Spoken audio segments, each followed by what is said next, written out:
dès l'instant où les citoyens sont informés de l'existence de cette réalité, des conséquences qui en résultent sur leur vie quotidienne, le chômage, l'insécurité, c'est aux citoyens de réfléchir aux réformes institutionnelles. Je ne prends pas position. C'est aux citoyens de réfléchir aux réformes institutionnelles pour pouvoir lutter contre cette nouvelle forme de guerre qui dépasse, encore une fois, l'exemple des mafias, dépasse totalement, je dirais, les États. Bonjour, bienvenue chez Nexus. Aujourd'hui, un invité exceptionnel, une très très belle personne et surtout un érudit, Maître Roland Sanviti. Maître Roland Sanviti, merci mille fois c'est moi qui vous remercie. Pour votre présence, pour votre humanité et surtout pour la somme incroyable de connaissances que vous nous donnez à connaître. Franchement, c'est le dernier ouvrage, le dernier livre paru, Les guerres de conquête à l'aube du 3e millénaire, aux éditions Bernard Giovanangeli. Voilà, c'est paru en janvier 2025. Vraiment un livre à mettre entre toutes les mains et d'une bibliographie exceptionnelle. Franchement, vous nous avez pratiquement tout résumé concernant ces questions liées à la finance criminelle. Je rappelle que pour ceux que ça intéresse, mais je m'avais mis dans la confidence, le livre va être réédité. Donc, l'avocat face à deux mondialisations, les entreprises et les mafias, qui était l'objet d'une thèse, de votre thèse de 3e cycle. Donc, bientôt dans toutes les bonnes librairies. Et puis, j'annonce par avance à nos auditeurs qu'il y aura 2 émissions, puisqu'on traitera dans une 2e émission, parce que vous êtes un homme multiples facettes, sur le trafic de drogue, la mafia, l'oligopole financier, à travers cet ouvrage paru chez Solidarité et Progrès. Pour la France, c'est vaincre ou périr. Il faudra vraiment qu'on y consacre toute une émission, parce que je pense que vous pouvez nous dire à peu près comment on abordera cette thématique. Tout à fait, oui. On vous écoute par rapport au narcotrafic. Par rapport au narcotrafic, c'est un sujet, comme vous le savez, d'actualité. Et on l'abordera sur un plan historique d'une façon très simple et schématique.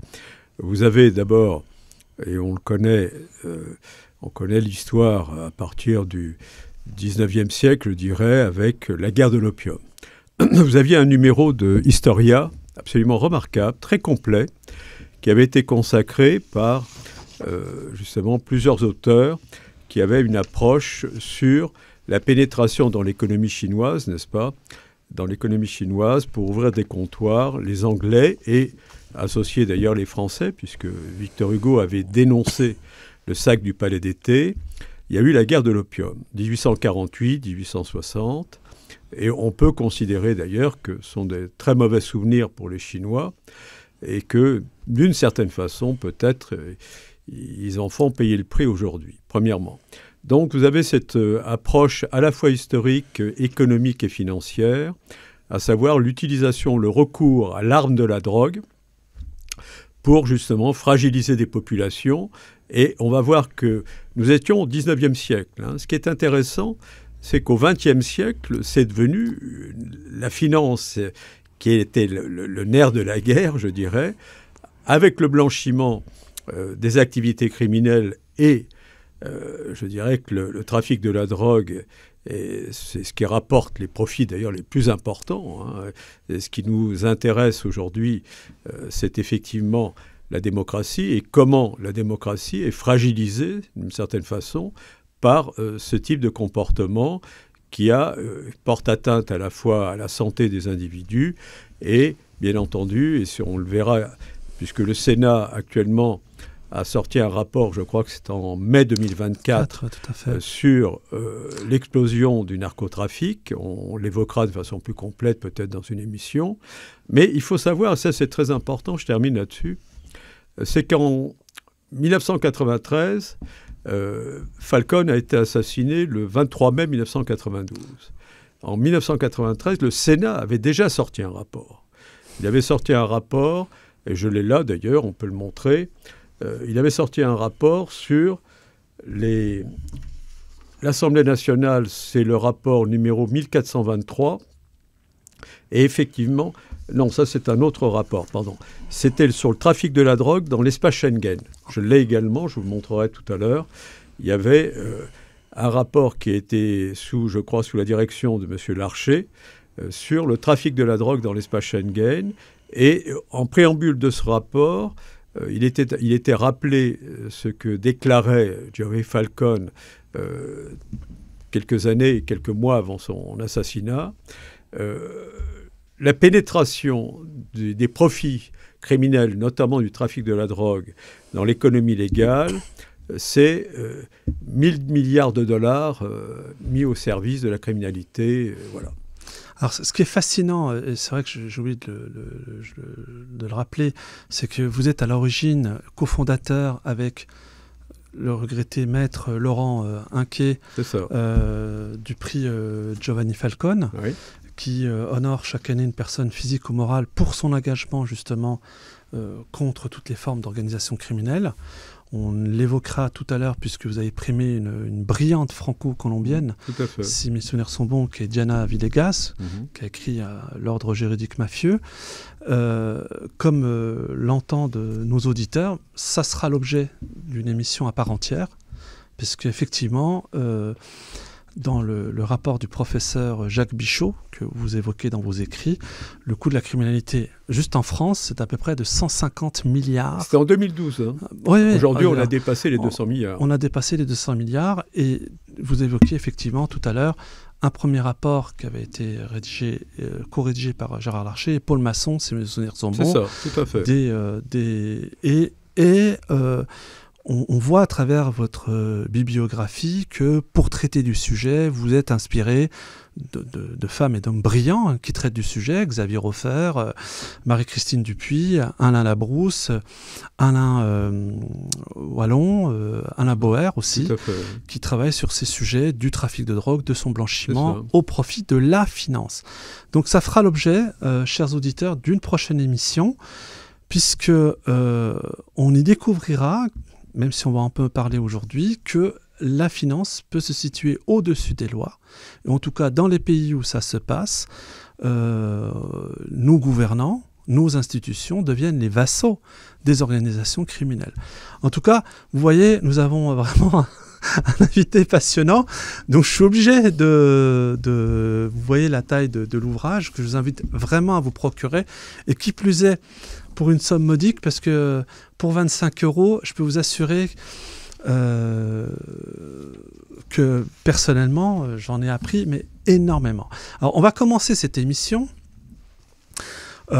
sur davantage ce qui recoupe la thématique de ce livre. Et puis, à vous écouter, vous revenez souvent, et là je vous cite, ce qui fera la première introduction, sur quelque chose qui vous tient extrêmement à cœur, et vous honorez vraiment la France, et vous me donnez davantage confiance par qui vous êtes, à un renouveau et une renaissance de nos institutions. J'avoue, comme beaucoup de Français, être un peu médusé aujourd'hui par le comportement de certaines de nos institutions, en l'occurrence institutions judiciaires. Et vous dites cette phrase qui est remarquable, qui devrait être enseignée partout: la démocratie exige la souveraineté du peuple, et la souveraineté du peuple ne peut s'exercer pour la défense de ses droits que par l'État. Et vous rajoutez que les seules raisons d'être de l'existence d'un État, c'est l'armée qui doit assurer la défense contre les ennemis extérieurs, et la justice qui assure la paix sociale à l'intérieur de ses frontières. Alors, c'est fascinant chez vous parce que cette constance qui traverse vos ouvrages, qui traverse les vidéos que j'ai pu voir de vos précédentes conférences, elles sont nombreuses, c'est que vous avez, comment dire, vous vous intéressez à deux institutions cardinales pour la démocratie. Un, la réforme de la justice. Et à ceux qui nous écoutent, l'homme que j'ai en face de moi, c'est quand même plus de 20 ans de travail dans la lutte contre le narcotrafic et la criminalité de la haute finance. Mais depuis autant d'années, avoir travaillé sur la réforme de la justice et aussi, alors ça me fascine, la démocratie directe, qui était un thème cher à notre regretté ami Yvan Blot. Et donc je voudrais vraiment vous entendre sur ces deux thématiques qui vous tiennent à ce point à cœur. Et à vous écouter, on comprend tout. Oui, en définitive, je vous remercie parce que vous avez résumé. Lorsque l'on travaille sur ces sujets, on doit avoir d'abord beaucoup d'humilité, premièrement. Deuxièmement, ce qui est incontournable, et il faut que nos auditeurs, s'ils peuvent se le procurer, notamment d'occasion, puisqu'on ne le trouve pas, il n'est pas réédité, et je vous l'offrirai d'ailleurs, il faudra que j'ai oublié de vous l'apporter, mais je l'ai cité, j'ai des extraits là. C'est l'ouvrage de Falcone. Falcone a été interrogé par une journaliste d'origine corse d'ailleurs, Marcel Padovani, avant, ça devait être 1 ou 2 ans, 2 ans je crois, avant son assassinat, et un ouvrage qui est absolument remarquable, qui s'appelle Cosa Nostra. Pourquoi il faut y faire référence? Pour 3 raisons. La première raison, c'est que Falcone l'indique pour ce qui concerne la Sicile, mais ce n'est pas valable uniquement pour la Sicile. Lorsqu'on s'intéresse aux institutions, et c'est vraiment, vous l'avez rappelé à juste titre, je vous en sais gré, s'intéresser aux institutions, c'est prendre en considération la géographie, la culture, la religion de chaque peuple, de chaque pays. C'est-à-dire que les institutions sont un petit peu, je dirais, le creuset dans lequel, effectivement, chaque peuple a créé des règles, n'est-ce pas, qui lui sont propres, et la démocratie n'est pas, non pas acceptable, mais n'est pas concevable immédiatement pour tout le monde. Bien. L'intérêt de la démocratie, et vous le rappelez, grâce malheureusement, Yvan Blot n'est plus là pour... il avait tout compris, le titre de l'ouvrage, c'est « Guerre de conquête à l'aube du 3e millénaire ». Tout à fait. Et vous avez aussi rappelé que, pour des circonstances personnelles, malheureusement, aujourd'hui, je suis amené à diffuser beaucoup plus que je ne le faisais des articles, des ouvrages, et il y a une attente, n'est-ce pas? Et il y a un thème qui revient de plus en plus, qui rejoint ce que disait Falcone. C'est une forme de guerre, n'est-ce pas, qui n'est plus une guerre conventionnelle. C'est-à-dire que le thème de la guerre non conventionnelle, et dans cette guerre non conventionnelle, vous avez, et ça c'est pas de moi, on pourrait peut-être le retrouver, Boutros-Ghali, également l'ancien secrétaire de l'ONU, Boutros-Ghali, je le rappelle également à chaque fois, et ça c'est très important. Je crois que ça devait être 2 ans également avant son décès. Il était relativement âgé, mais il avait toute sa tête et il s'exprimait fort bien à chaque fois qu'il a été interrogé. A dit ceci: l'Organisation nationale des Nations Unies ne sont absolument plus représentatives des forces en présence. On a tout résumé. C'est-à-dire que vous aviez les États et la 4e de couverture, vous pouvez peut-être en faire la lecture de l'avocat face à la démondialisation. Alors là, je vais peut-être vous imposer une lecture. Vous l'avez sous les yeux. Oui, de Ortega y Gasset. Déjà en 1926, Ortega y Gasset écrivait « Qui commande dans le monde ?»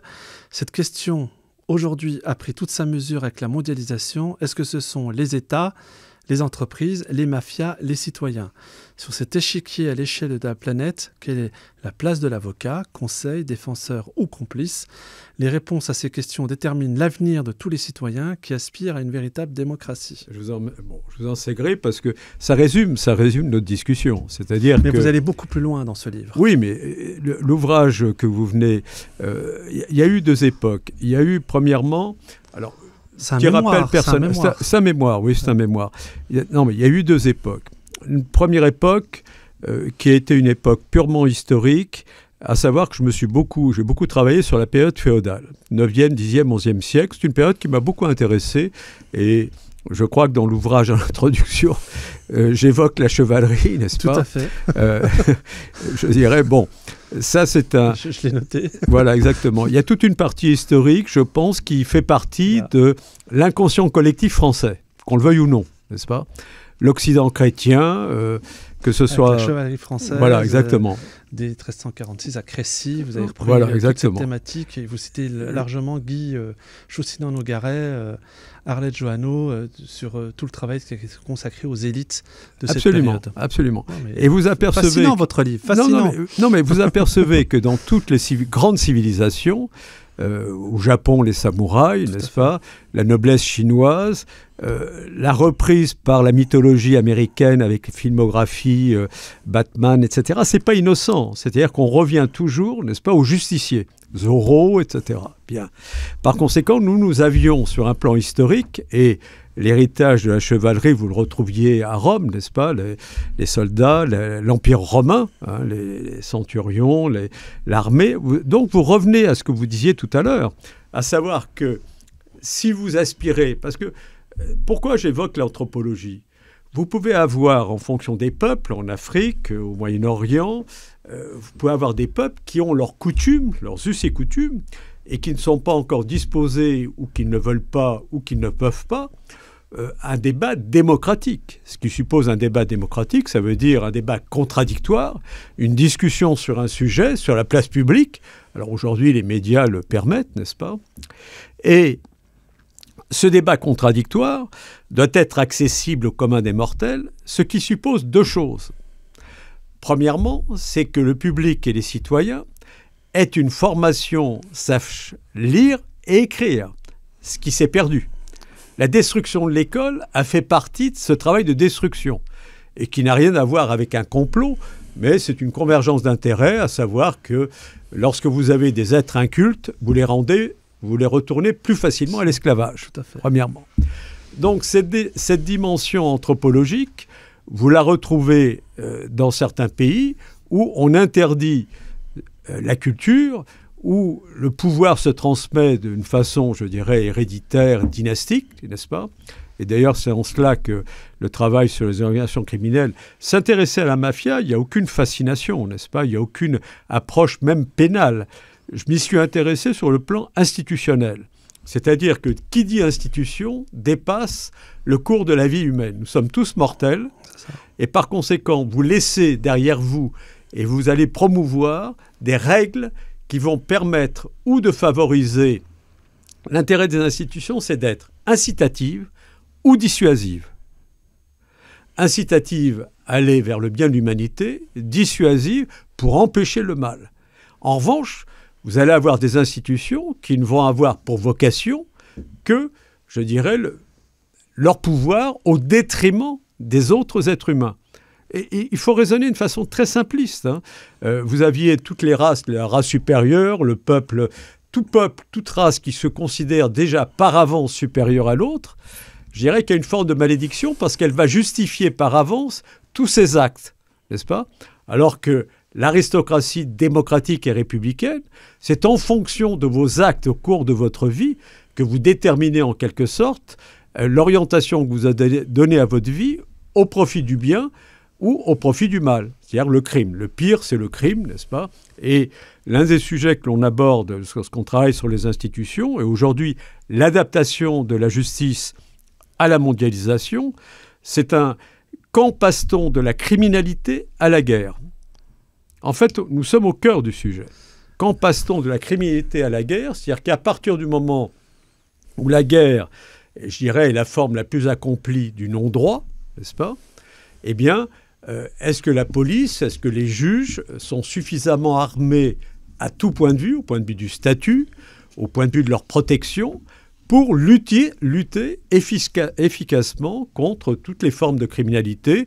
Alors, la criminalité, elle part, et vous l'avez compris, on l'évoquera peut-être d'une façon beaucoup plus complète, du gramme de cocaïne qui est vendu sur le trottoir, qui est vendu dans les rues, et qui est blanchi sur les marchés financiers. Mais ça, vous avez toute la documentation, l'ouvrage que vous avez entre les mains et tous les ouvrages. Maintenant, tout ça, ça a été développé, écrit, Marie-Christine Dupuis, Xavier Hofer. Justement, je voudrais, si vous me permettez, cher maître, faire état aussi d'un ouvrage passionnant que vous m'avez offert, qui est celui de Jean-François Guéraud, oui. La mafia à la Maison Blanche. Tout à fait. Donc vraiment un livre passionnant aux éditions Plomb, qui justement fait partie de biographie, par ailleurs, qui va dans le sens de ce que vous voulez nous expliciter. Mais il y a 2 points qui sont importants, parce que je trouvais fascinants.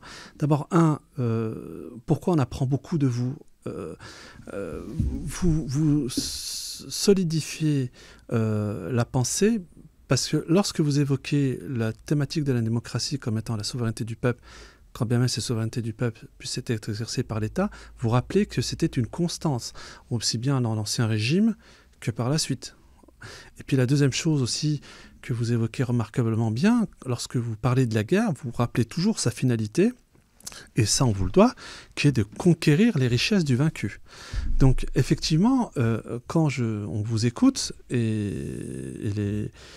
on voit qu'en plus de ça, vous êtes extrêmement didactique, que depuis plusieurs décennies, les Français réclament en toute priorité la réforme de la justice et par conséquent l'égalité de tous devant les lois de la République française et non pas celles que sont imposées par la finance ainsi que par la Commission européenne. Parce que on y découvre, et là je brûle une étape, mais c'est vrai que c'est fascinant de découvrir qu'en 2015, vous le rappelez très bien, je ne sais plus dans quel article, mais même à travers votre livre, que la Commission européenne a introduit dans le calcul du PIB, merci, les profits du trafic de drogue. Donc, alors, est-ce que, en lisant ça, je me suis dit, mais légaliser les produits de l'argent criminel, c'est l'aveu il était déjà pénétré dans l'économie légale. Donc, est-ce que vous pouvez développer justement c'est-à-dire que là, effectivement,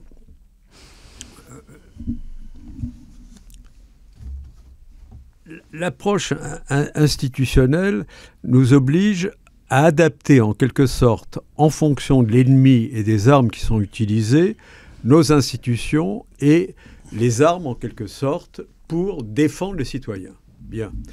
Ce que vous rappelez à l'instant, et pourquoi on évoquait tout à l'heure le rapport du Sénat sur le trafic de la drogue dans l'espace Schengen en 1993. En 1993.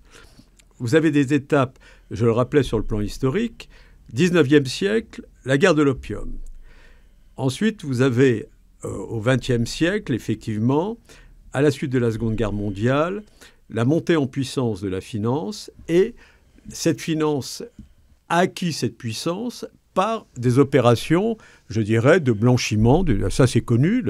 Nous avons les articles de Marshall, Gavin Marshall, que je vous montrerai tout à l'heure, avec la liste des banques qui participent peu ou prou à ce blanchiment. Et vous savez qu'en 2008, là, au moment de la crise financière aux États-Unis... le rapport Costa. Le rapport Costa. Vous en parlez. Le rapport Costa, il y a eu effectivement...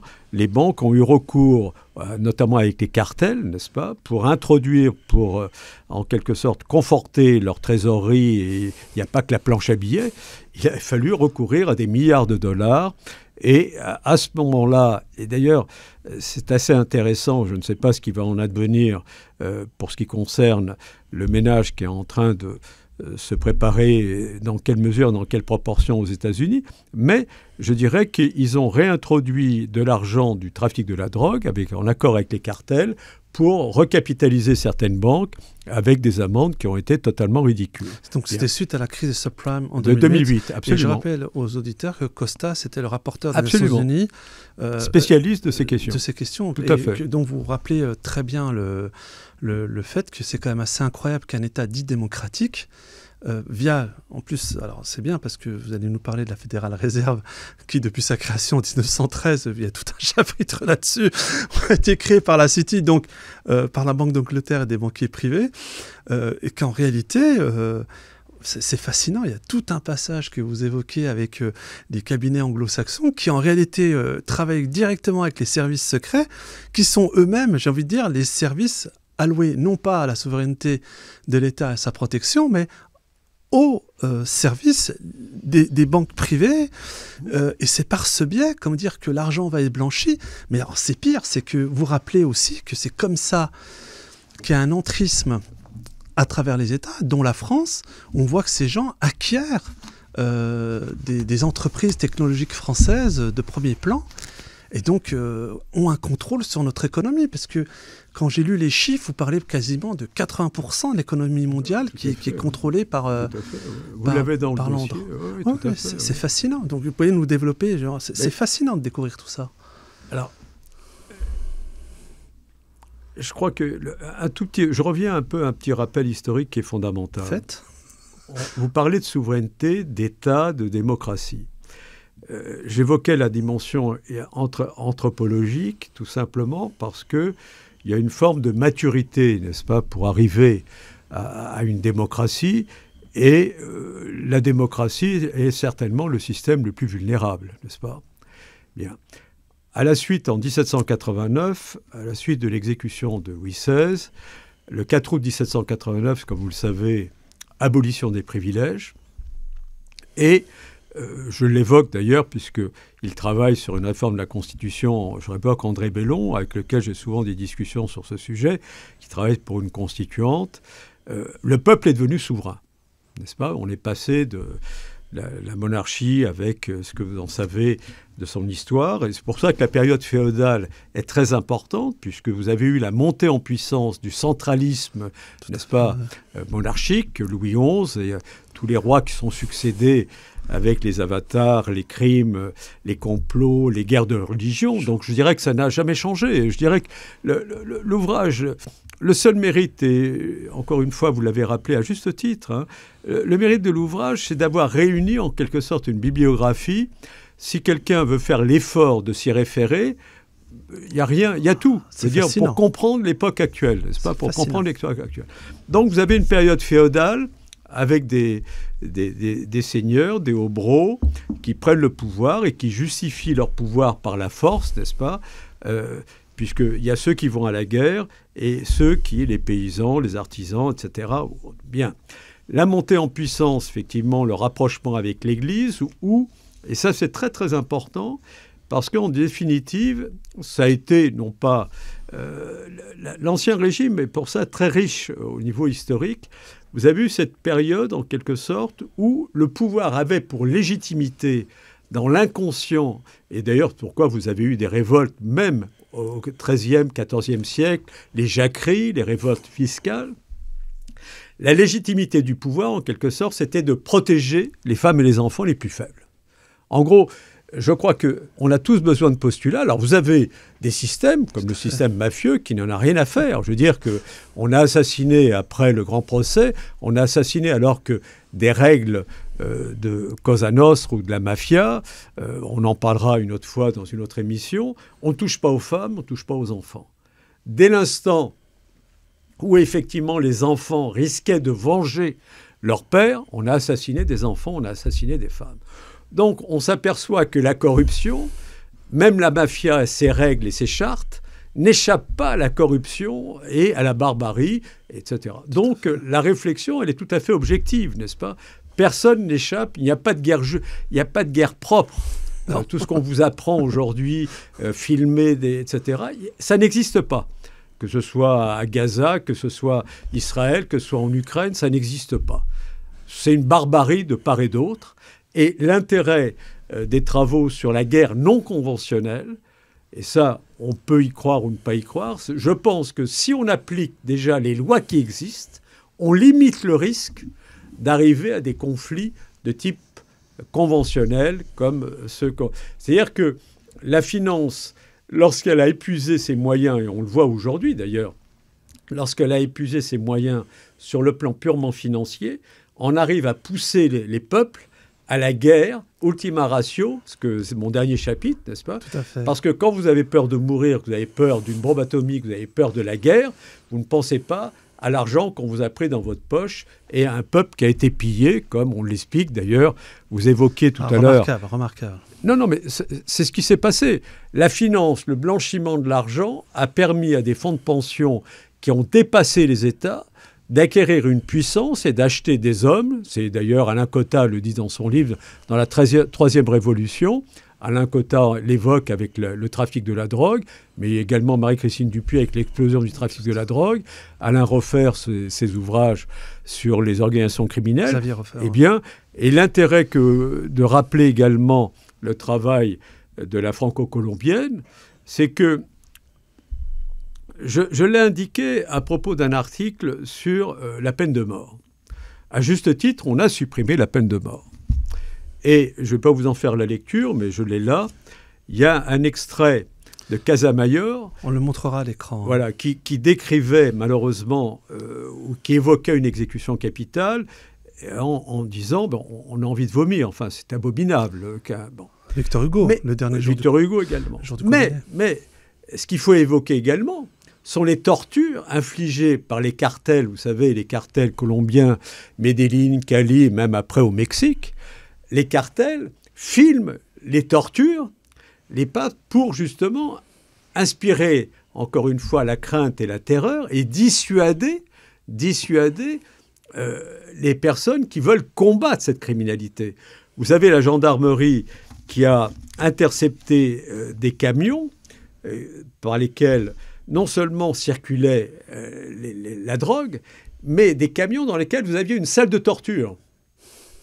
En Italie, les services spécialisés qui luttent contre la mafia ont découvert dans les sous-sols, mais vous l'avez peut-être également à Marseille, des salles de torture. On l'a découvert aux Pays-Bas récemment. Voilà. Alors, je vais y arriver justement. Donc, quel est l'intérêt de notre discussion sur la démocratie ? C'est très simple.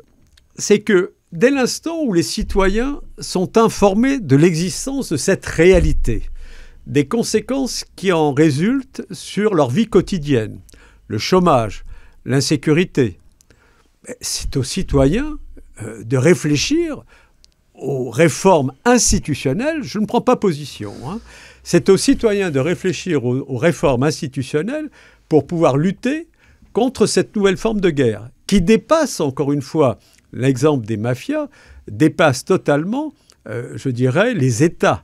C'est-à-dire que... Là, on voit très... Mais d'ailleurs, M. Darmanin a reconnu récemment l'impuissance. Alors, justement, vous le rappelez à juste titre, c'est que Darmanin a eu au moins cette honnêteté, je dirais, de dire la justice n'est absolument plus adaptée pour lutter contre le narcotrafic. Vous évoquiez les Pays-Bas et vous savez qu'aux Pays-Bas, le ministre de la Justice a été placé sous protection. Et vous aviez un article qui est sorti dans Le Monde du mois de septembre 2023, je crois. Des organisations des narcotrafiquants avaient enlevé un adolescent et pour menacer la famille afin qu'elle obtempère sur je ne sais plus quelle raison, il fallait justement qu'ils obéissent en quelque sorte des instruments. Alors est-ce que c'était des trafiquants ? Je n'ai pas eu le détail. En revanche, ce qui était très intéressant, c'est que les narcotrafiquants avaient envoyé à la famille l'appareil à viande dans lequel ils allaient découper l'adolescent. Et j'avais diffusé cet article auprès, puisqu'on travaille avec des magistrats, des policiers, des militaires, sur les institutions, n'est-ce pas ? Et on avait diffusé cet article en disant c'est très simple. Lorsque vous avez effectivement des individus, quels qu'ils soient, qui sont capables d'envisager de passer à la moulinette à viande un adolescent, on dit, que fait-on ? C'est-à-dire que autant l'article de Casamayor sur la peine de mort, il a tout à fait raison, c'est quelque chose d'abject, d'épouvantable, assister à une exécution capitale avec la guillotine, autant une salle de torture avec des individus qui s'arrogent le droit d'appliquer leurs propres lois, n'est-ce pas ? C'est-à-dire la torture, le crime, l'assassinat, que fait-on ? C'est uniquement ce type de questions qui nous intéresse au niveau des réformes. Et pour rebondir également sur la personnalité et le travail remarquable de Diana Villegas, dans l'ordre juridique mafieux, Diana Villegas, alors je vous rappelle que sa thèse a été couronnée par l'Académie des sciences morales et politiques. Et elle a reçu d'ailleurs le prix. Et elle a reçu, il y a Falcone. 5-6 ans, 4-5 ans, je ne me souviens plus, elle a reçu le prix Giovanni Falcone. Si vous me permettez, oui, maître, je vous en prie. Juste avant que vous poursuiviez, je tiens à rappeler à nos auditeurs que dans notre pays, aujourd'hui, face à cette réalité, nous avons 150 magistrats exceptionnels, courageux, qui sont mis aujourd'hui sous protection policière, car ils luttent contre cette criminalité-là, et c'est tout à leur honneur. Et je tiens à les saluer, parce qu'il faut rappeler leur travail, ainsi qu'aux policiers qui sont délégués auprès d'eux, puisqu'il y a très peu de moyens qui sont mis en place en France. Et dans votre livre, vous rappelez aussi ce que disait... j'aime beaucoup votre neutralité, parce que vous allez à l'essentiel, justement. Ce qui fait croire... et je définis souvent la mondialisation comme étant un soviétisme privatisé. Donc, et vous rappelez le travail de Madame Champrenault, qui était à l'époque à la tête présidente de la Cour d'appel, je crois, tout à fait. Et d'autres magistrates, dont l'actuel procureur du parquet de Paris, Laure Beccaou, qui essaye de mener un vrai combat sur le narcotrafic. Donc il faut vraiment les saluer, vraiment les féliciter, parce que nous avons dans notre pays des femmes et des hommes qui sont dévolus au bien-être de tous les citoyens et qui, Dieu soit loué, ne sont pas achetés par les narcotrafics. Et juste un autre point, parce que j'ai beaucoup aimé cette thématique que vous abordez, là mais on a le temps, donc profitez-en. Vous rappelez quelque chose d'essentiel dans votre livre. Vous rappelez souvent que l'État et le droit sont consubstantiels l'un de l'autre. C'est pas de moi, c'est du professeur Burdeau. Oui, mais vous le rappelez, vous le citez, vous le rappelez, parce que c'est quand même très important que, quand vous dites que les citoyens doivent être informés, qu'ils doivent comprendre que l'un sans l'autre, c'est pas possible. C'est-à-dire que revenons pour être concret, on évoquait Diana Vilgas. Dans l'ordre juridique mafieux, et vous évoquez également le courage des magistrats actuels qui luttent contre la... Parce que, attention, il ne faut pas être réducteur. Ce qui est intéressant dans le rapport du Sénat, le rapport de Schengen et le rapport de 2024, et les réformes envisagées, je dis bien envisagées, je ne les connais pas, hein, mais les réformes envisagées, parce qu'il y a une prise de conscience contre le narcotrafic, c'est qu'il ne faut pas s'arrêter au narcotrafic. C'est-à-dire que le narcotrafic, simplement, c'est l'étage, n'est-ce pas, inférieur. Vous rappelez très bien qu'aujourd'hui... C'est la finance, qui dirige. Et vous rappelez très bien dans votre livre qu'il n'est peut-être même plus question aujourd'hui d'y mettre fin, mais de savoir qui le contrôle. On le sait maintenant. Non, mais là, vous l'avez dans les ouvrages, les différents ouvrages. À qui ça profite? Alors, 3 choses. Parce que ça, là-dessus, vous avancez la thématique vous dites à un moment donné qui détient les rênes et à qui ça profite. C'est relativement simple. C'est relativement simple. Vous avez on parle de droit, n'est-ce pas? Vous évoquiez l'État et le droit. Premièrement, vous devez effectivement... Alors, rappel historique. Faites. Lorsque les 17 articles de la Déclaration des droits de l'homme, bien, sont remarquables. Que l'on soit croyant ou pas croyant, j'ai eu souvent ces discussions avec des personnalités de tous bords, de toute sensibilité politique, je suis très à l'aise. Je dirais que on emprunte beaucoup quand même aux évangiles. Qu'on soit croyant ou pas croyant, c'est la forme laïque des évangiles. Vous lisez bien les 17 articles des droits de l'homme, la Déclaration des droits de l'homme, c'est absolument remarquable. Et alors, vous savez qu'il y avait, Napoléon avait mis en place une commission, n'est-ce pas, de 4 ou 5 rédacteurs du Code civil, mais Sieyès n'en faisait pas vraiment partie.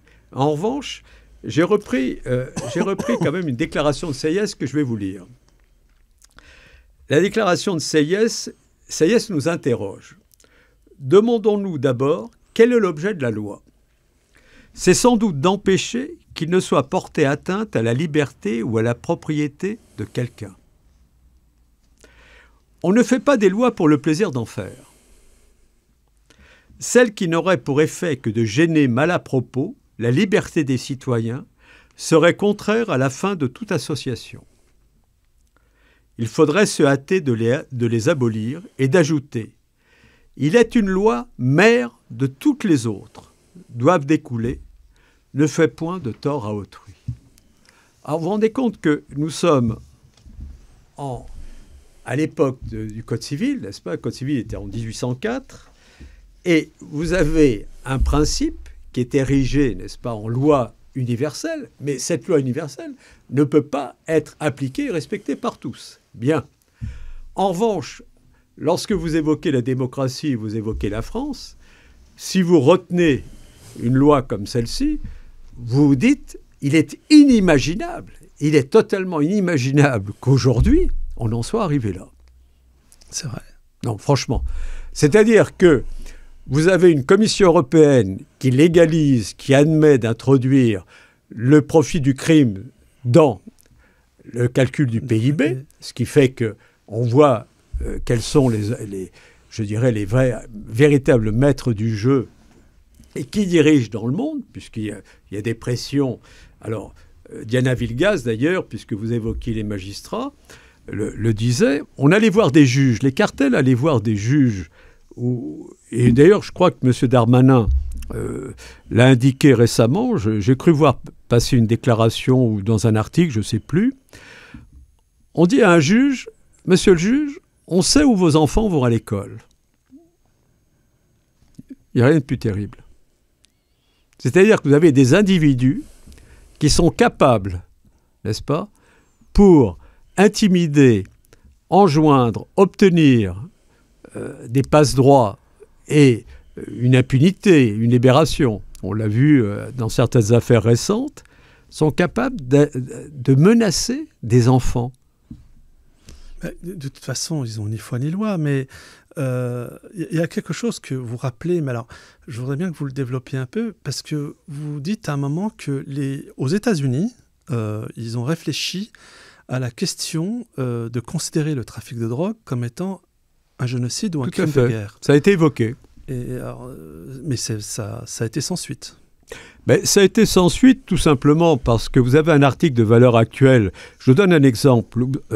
On a évoqué tout à l'heure Costa et la nécessité pour les banques américaines notamment de se renflouer avec du profit de l'argent criminel. Vous avez un article de Valeurs Actuelles, je crois, qui est sorti en 2019. Je dois l'avoir également apporté, mais il y a beaucoup d'articles. C'est dans Valeurs Actuelles. Hein. On le montrera à l'écran. La CIA avait passé des accords avec les cartels. On vous laisse inonder certains quartiers dits défavorisés de drogue. En contrepartie, vous achèterez des armes au complexe militaro-industriel. Et le journaliste qui a travaillé sur ces sujets, paraît-il, s'est suicidé. Vous voyez, a eu des pressions, etc.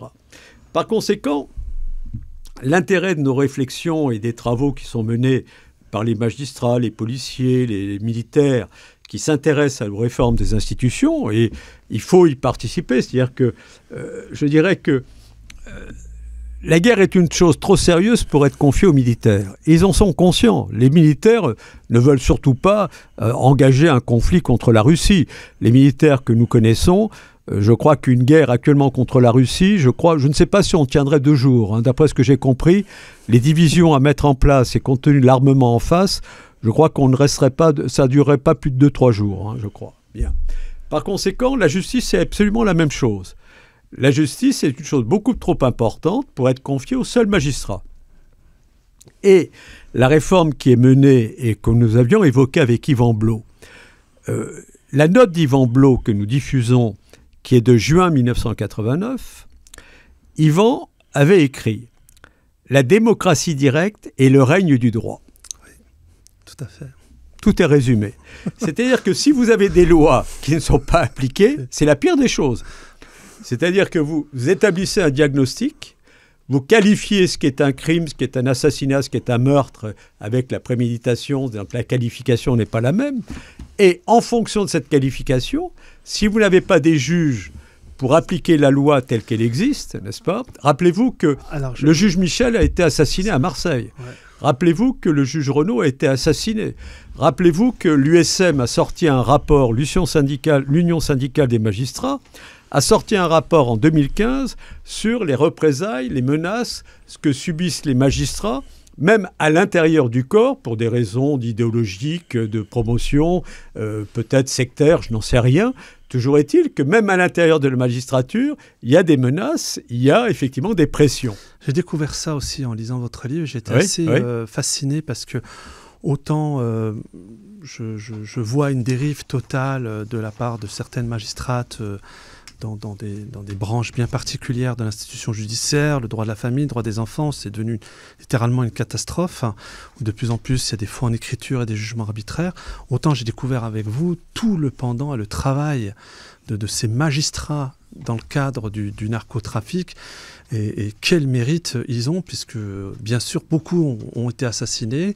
Je rappelais tout à l'heure quand même qu'en France, on a 150 magistrats qui sont forcément aujourd'hui sous protection parce que visés par les réseaux criminels à tous les niveaux. Ils visent leurs enfants, leurs proches. Mais il y a une chose qui va dans... Il y a une phrase qui m'a fasciné, qui est à la page 590 de votre livre, « L'armée et la justice au service de la démocratie ». Et vous commencez par une phrase mais fabuleuse de Beccaria, si mes souvenirs sont bons, c'est le fil. Ce qui compte, ce n'est pas la rigueur de la peine, c'est la certitude de son application. Voilà. Et la mafia, les organisations criminelles transnationales, parlons pas de la mafia. Le terme de mafia est attendez, alors là, je voudrais J'en ai pas parlé, mais j'ai parlé de l'armée et de la justice. Là, je voudrais faire une aparté. Le terme de mafia est mal employé. Bien sûr. Il est vraiment dévoyé parce que on ne va pas faire de la sémantique là-dessus aujourd'hui, mais il est dévoyé. En revanche, il y a des organisations criminelles transnationales, et l'intérêt de ces organisations transnationales et les termes de système mafieux, si vous voulez, c'est qu'elles s'inscrivent dans la durée.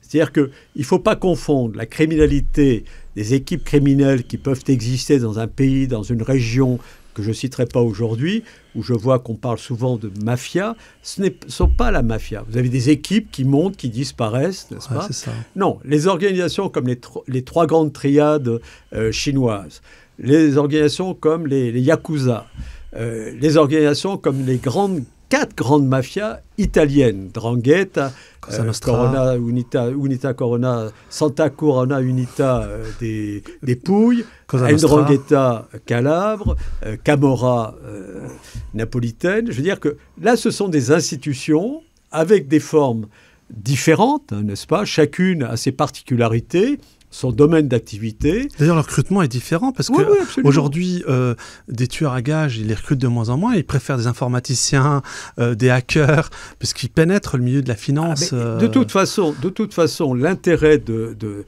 vos travaux et de vos propres recherches et de ce que nous faisons, c'est un travail, je dirais, universitaire, d'historien.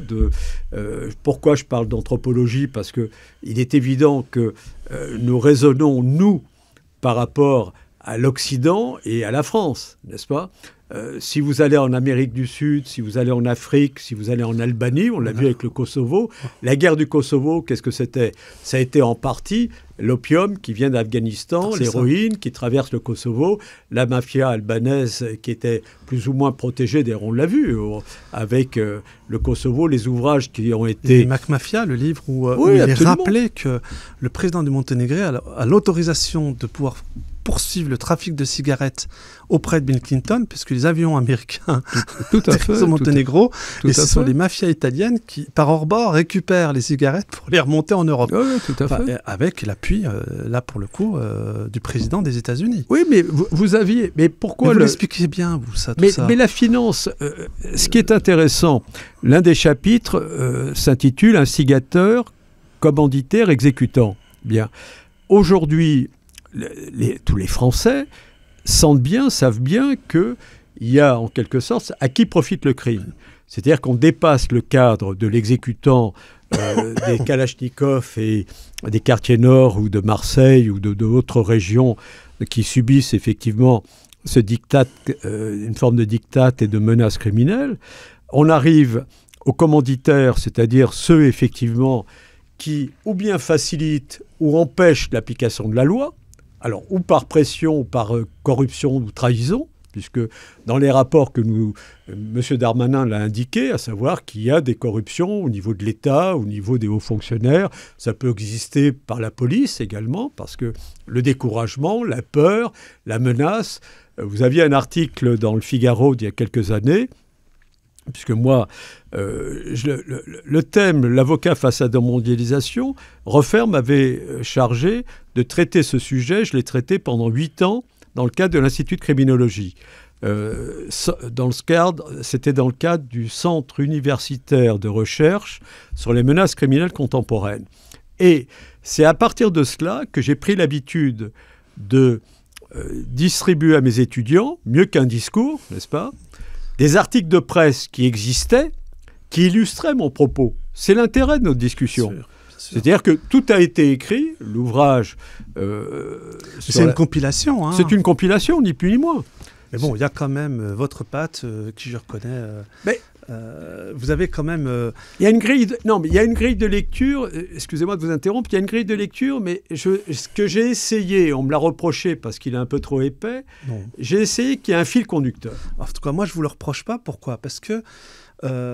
On ressent vraiment ce fil conducteur qui va effectivement de la période du Moyen-Âge jusqu'à la période contemporaine. On se rend compte que l'espèce humaine, il n'y a pas grand-chose qui a changé dans ses règles de conduite. Sur les armes qui sont plus sophistiquées. Voilà, exactement. Et puis il y a un peu plus de numérique aujourd'hui. Mais ce qui est fascinant à vous lire, c'est qu'on voit qu'à un moment, et c'est vrai que vous avez raison d'insister sur la terminologie du mot mafia, c'est qu'on est complètement dans autre chose, on est dans une nouvelle forme de guerre, et on voit comment les gouvernements, la mafia, les banques, les sociétés transnationales prospèrent en blanchissant de l'argent, mais surtout, vous l'évoquez aussi, en pillant le bien commun en toute impunité, parce qu'il y a une pénétration pour acheter des biens, parfois même, on l'a vu en France, de technologies de souveraineté. Bien sûr, bien sûr. Et ça, c'est incroyable. J'allais l'oublier tout à l'heure, je me suis trompé lorsque j'ai cru voir l'article de l'Assemblée nationale. Un résumé très rapide. Au XIXe siècle, John Galbraith l'évoque, je crois, dans un petit opuscule qui s'appelle « Les mensonges de l'économie ». Lui considère, et je crois l'avoir cité, que la création de la société anonyme a été un vecteur, je dirais, de pénétration et d'opacité où les banquiers commerçants pourront... Vous voyez, la banque, la finance a commencé à prendre son expansion. 19e siècle. Vous ajoutez la fiducie et les trusts. Vous ajoutez la City, la Banque d'Angleterre, qui remonte quand même au XVIIe, XVIe, XVIIe siècle, n'est-ce pas? Et la création de la Fed en 1913. Or, la Fed, ce sont des banques privées, dans lesquelles vous avez la Banque d'Angleterre, vous avez des banquiers, et très souvent, moi, on ne me l'a pas reproché, mais ça a été complètement idiot, parce que je trouve ça vraiment stupide. Lorsqu'on évoque la finance, sous prétexte qu'on voit apparaître un nom de connotation juive, on dit « vous êtes antisémite ». Complètement stupide. Les grands banquiers, les grandes banques lombardes, les banques, les Médicis, les banques italiennes, les banques allemandes, les banques protestantes, il n'y a pas que des juifs, vous voyez ce que je veux dire? Bien. Mais en revanche, on se sert de cet ostracisme, n'est-ce pas? On se sert de cela en disant « ah, non, c'est une espèce de bouc émissaire ». Et vous avez des banques privées. Ces banques privées contrôlent les États-Unis, contrôlent le complexe militaro-industriel. Le complexe militaro-industriel a besoin de guerre pour pouvoir justement vendre des armes, n'est-ce pas? Et vous avez effectivement, alors là c'est beaucoup plus insidieux et ça rejoint les guerres non conventionnelles, la finance petit à petit qui s'est émancipée au XIXe siècle. Au XXe siècle, la finance a été le cheval de Troie des organisations criminelles. Parce que la troisième génération d'Al Capone, ils ont fait Harvard. Ils sont banquiers. Et au travers de la fiducie et des trusts, vous ne savez plus qui est dans tel laboratoire. Pourquoi les laboratoires pharmaceutiques sont une cible? Tout simplement à cause du traitement des drogues synthétiques. Et vous le verrez d'ailleurs, c'est très intéressant. Les Chinois, on parle des laboratoires, par exemple le Covid. Le Covid, on sait aujourd'hui que c'est une arme biologique. Alors, on ne va pas refaire l'historique, on a tous les documents aujourd'hui, surtout des Américains, n'est-ce pas? Et on sait que c'est une arme biologique avec des laboratoires qui étaient en Ukraine. Et par conséquent, tous les pays ont des laboratoires d'armes biologiques. Tous. Bien. Et lorsque nous étions à l'armée, lorsque j'ai fait mon service militaire, on recevait ce que j'appelle des notions de NBC, nucléaire, bactériologique et chimique. Aujourd'hui, ça ne s'appelle plus NBC, ça s'appelle NRBC. Ouais. Et d'ailleurs, ça a été corrigé. Ce ne sont pas des guerres bactériologiques, ce sont des guerres biologiques. Biologique, tout à fait. Bien. Et par conséquent, ce qui se passe, c'est que dans cette nouvelle forme de guerre non conventionnelle, et ça, c'est pas de moi, puisque dans les colloques et dans les réunions, je l'entends de plus en plus souvent. Alors, on parle de guerre asymétrique, on parle de, etc. Eh bien, vous avez dans les nouvelles armes, et j'évoquais tout à l'heure la Fed, j'évoquais effectivement la montée en puissance de la finance et du blanchiment. Pourquoi ? Parce que en 1900, le rapport est de 2013. En 2013, j'ai fait partie, d'ailleurs, j'ai été interrogé. L'Assemblée nationale lutte contre les paradis fiscaux si on passait des paroles aux actes. Vous avez un rapport d'information de l'Assemblée nationale, des travaux d'une mission d'information constituée le 14 novembre 2012. Or, il s'avère que 2012, vous avez eu, premièrement, ce rapport, effectivement, et l'intérêt manifesté par l'Assemblée nationale. Vous avez eu un colloque organisé par le Sénat dans le cadre de la Fondation Le Canuet sur la finance criminelle, n'est-ce pas ? Vous avez eu le rapport moral de l'argent dans le monde, dont la promotion était assurée par la Caisse des dépôts sur la finance criminelle. C'est paru dans les petites affiches, n'est-ce pas ? Donc, il y avait eu en 2012 déjà cette prise de conscience, en 2012, n'est-ce pas ? Prise de conscience tout de même qu'on était passé à un stade supérieur. C'est-à-dire qu'on n'était plus dans la criminalité ambiante, la petite criminalité, le trafic de la drogue, le cannabis, etc. On voyait que ces profits pénétraient dans l'économie légale. Ce qu'avait annoncé d'ailleurs Giovanni Falcone. Tout à fait. Et ce que d'ailleurs, c'est ça qui est quand même relativement inquiétant.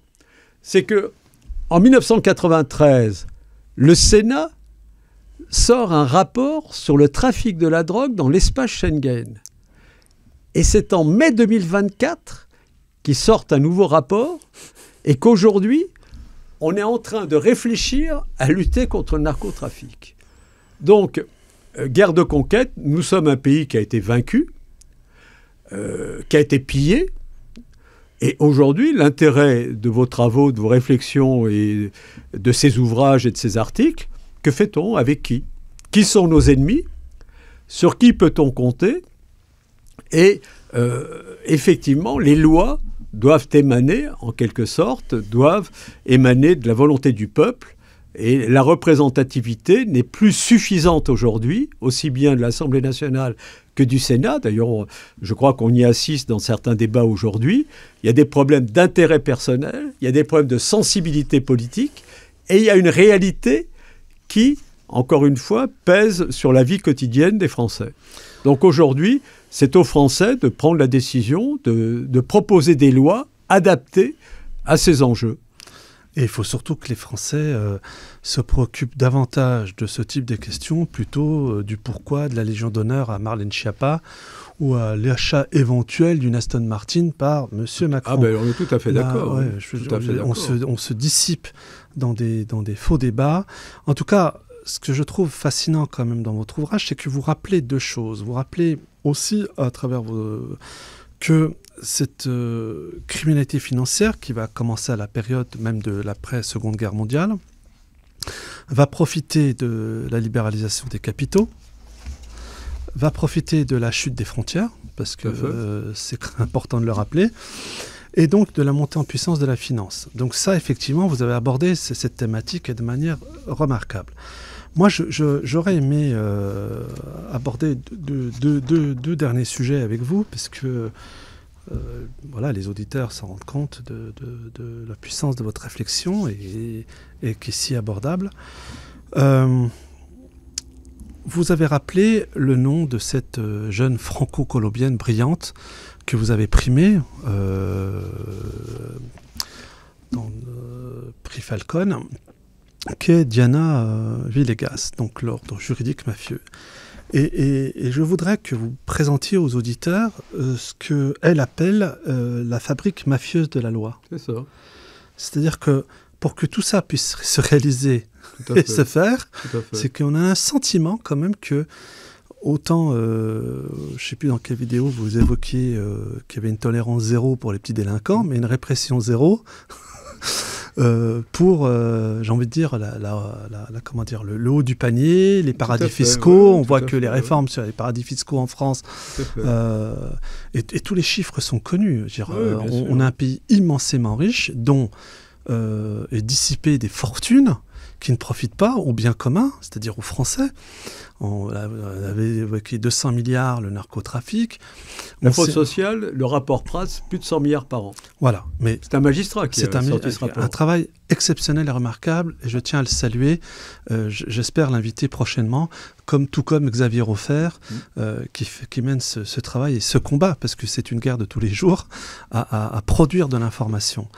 Mais pour revenir à la fabrique mafieuse de la loi, quand on arrive à un stade où, en vous lisant, on découvre qu'il y a pratiquement 80% du contrôle de l'économie mondiale dans la main de groupes privés qui s'acoquinent avec les réseaux mafieux. Voilà. Ah non, mais ça, c'est exceptionnel, quoi. Donc, Nouvel Ordre Mondial, la super entité du cartel banquier supranational expliqué Andrew Gavin Marshall. Alors, on le mettra... Et là, il faut quand même que vous nous expliquiez, parce que moi, je suis tombé des nues, qu'ils arrivent à un moment à pénétrer de telle manière les institutions qu'on voit qu'il y a carrément des normes comptables. Vous parlez de normes comptables, des articles de loi qui vont se mouvoir presque pour s'adapter à cette... Tout à fait. Pénétration criminelle. Alors, il y a une approche, je dirais, caricaturale, c'est de faire en sorte que les lois, dorénavant, dépénalisent en quelque sorte le délit et le crime. C'est-à-dire que plus on banalise la criminalité, plus on a une porte ouverte, et ceux qui protègent le mieux le système mafieux, ce sont ceux qui en profitent, mais qui ne veulent surtout pas faire apparaître qui sont les hommes liges, en quelque sorte, n'est-ce pas, les vassaux de leur maître. Bien. Donc, l'intérêt de l'ouvrage de Jean-François Guéraud, par exemple, vous verrez que Jean-François Guéraud a, à un moment, repris une épigraphe que j'apprécie beaucoup et que je reprends dans la note d'accompagnement, qui résume très très bien notre réflexion. Je vais la lire pour ne pas la déformer. « Je règne par l'étonnant pouvoir de l'absence ». C'est de Victor Ségalen, et je la cite à chaque fois. Pourquoi ? Parce que les organisations, et il peut y avoir là-dedans, c'est évident, des banquiers, des financiers, mais les organisations criminelles discutent d'égal à égal. Bien. Et non, absolument, on ne parle pas d'intelligence, on parle d'absence totale de scrupules, avec des moyens très sophistiqués. D'ailleurs, c'est pourquoi on veut à tout prix banaliser et introduire l'intelligence dite artificielle, qui n'a rien à voir avec l'intelligence, mais qui permet de recadrer et d'avoir ce que décrit parfaitement Jean-François Guéraud dans un autre ouvrage qui s'appelle « Le capitalisme criminel », des algorithmes qui blanchissent et qui font tourner l'argent sur les places financières, n'est-ce pas, au millième de seconde, vous voyez ? Ce qui fait que il y avait le Nasdaq avait été manipulé. Je vais te prendre un exemple également beaucoup plus simple et un peu caricatural. Le Nasdaq avait été manipulé par la mafia à New York il y a quelques années, et c'est dans une publication, je crois, que je ne sais pas si je l'ai, de Carl Zero, je crois, à savoir que pour blanchir 100 ou 200 ou 500 millions de dollars, on faisait des pressions, par exemple, sur des agences de notation pour faire baisser le cours de certaines actions. On introduisait quand il fallait, n'est-ce pas, on achetait. Et puis, quelques mois plus tard ou un an plus tard, eh bien, on faisait le contraire. On faisait baisser et ensuite on faisait monter. Et quand vous vendez, bien sûr, à la hausse, eh bien, vous blanchissez, vous récupérez le bénéfice et vous avez de l'argent qui rentre dans les circuits par les paradis fiscaux, voilà.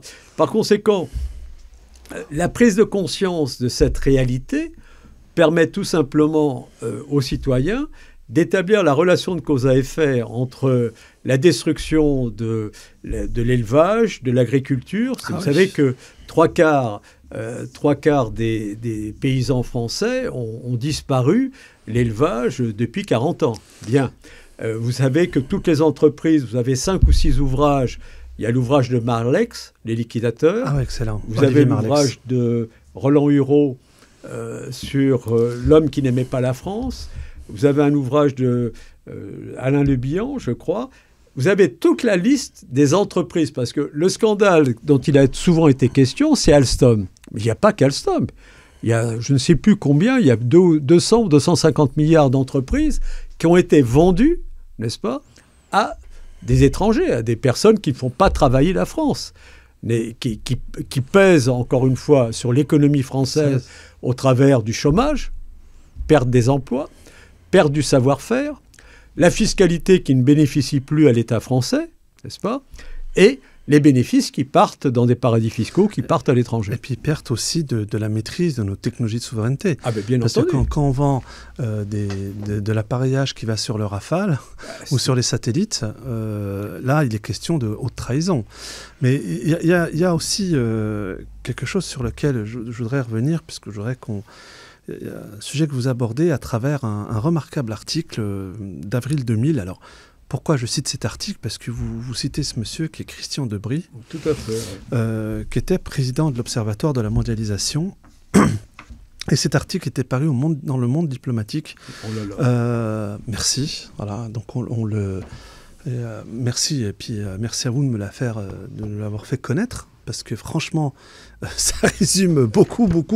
Si je peux me permettre, prenez à gauche, la lecture à gauche, juste le résumé à gauche, complètement à gauche. Là. Voilà, vous pouvez lire, le résumé, c'est tout à fait notre sujet. Donc, État, mafia et transnationale dans l'archipel planétaire par Christian Debris, donc président de l'Observatoire de la mondialisation.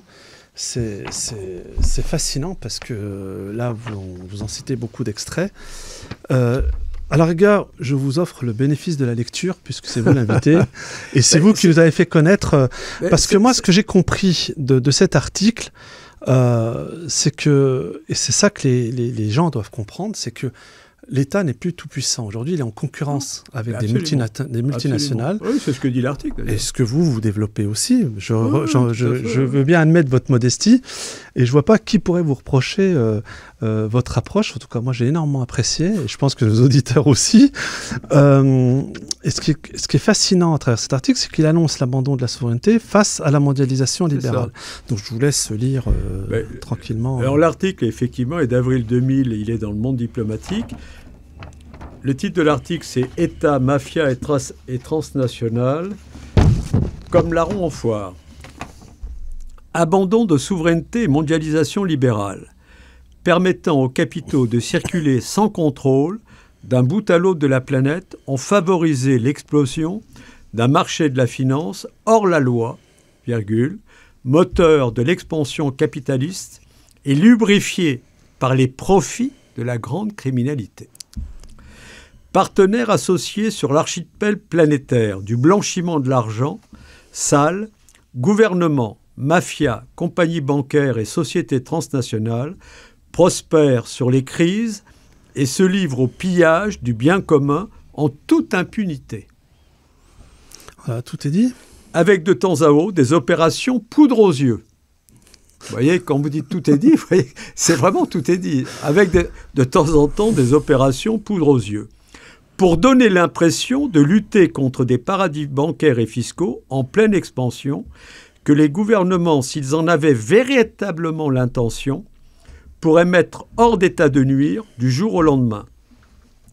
À la tolérance zéro prônée un peu partout à l'encontre des petits délinquants de la précarité et du chômage, répond la répression zéro des grands criminels de l'argent. Ben, vous voyez, Et il parle de la loi, les hors-la-loi qui sont lubrifiés par les profits de la grande criminalité.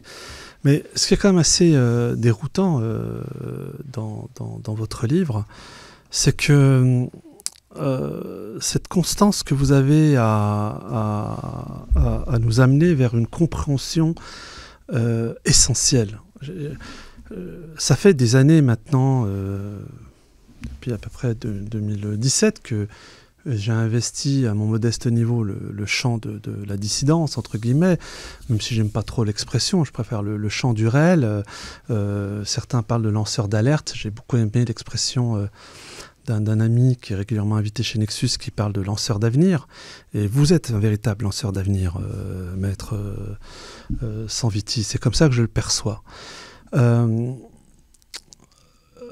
Vous parlez de l'explosion du trafic de la drogue en toute impunité sur le territoire français, ainsi que toutes ces créations. Vous avez évoqué tout à l'heure le Covid-19 et l'obligation vaccinale. Il y a à vous écouter, ce qui est fascinant, le fait que nous soyons en réalité tous les jours en guerre. Bien sûr.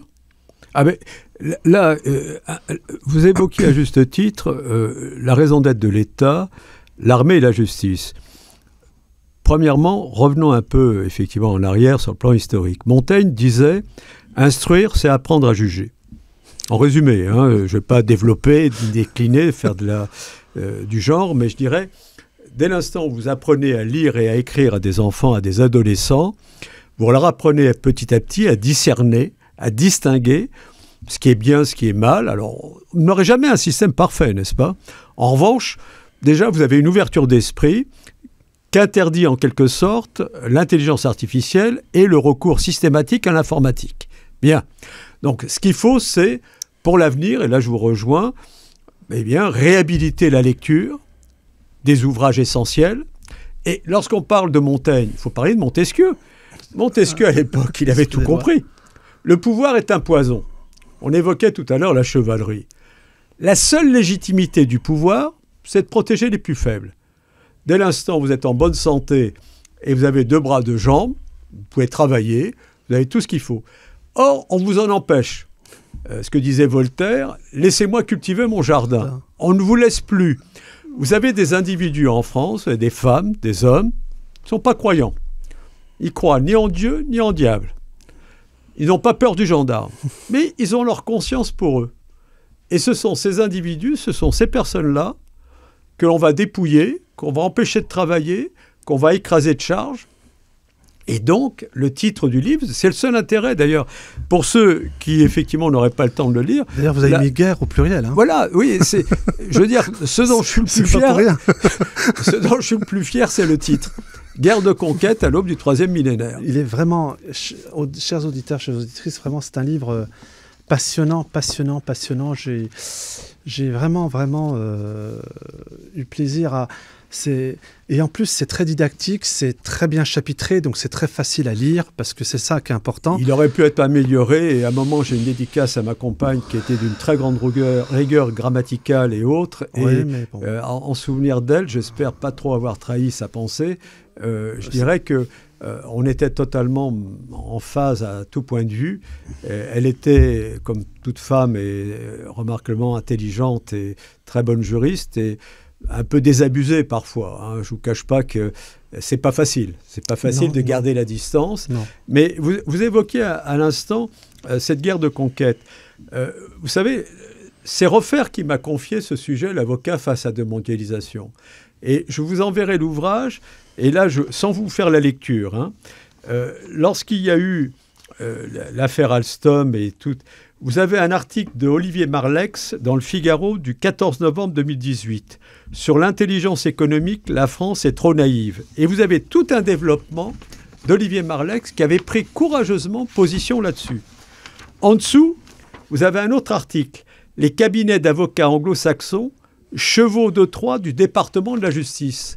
Comment ils sont arrivés, vous savez, avec Perucci qui a été arrêté dans l'affaire Alstom, c'est-à-dire que vous avez des cabinets de conseil qui travaillent avec le département d'État de la justice américaine et avec les services de la NSA et qui voient les cibles à conquérir, en quelque sorte, en Europe, que ce soit en France ou ailleurs. Vous voyez? Donc ça fait partie de cette guerre de conquête. Et pour cela, il faut avoir de l'argent. Vous avez un autre article. Après la rupture du contrat du siècle, ce que nous devons faire sans attendre. Ah oui, vous en parlez par rapport aux sous-marins. Par rapport aux sous-marins. Ah oui, non, mais ça, c'est extraordinaire tout de même.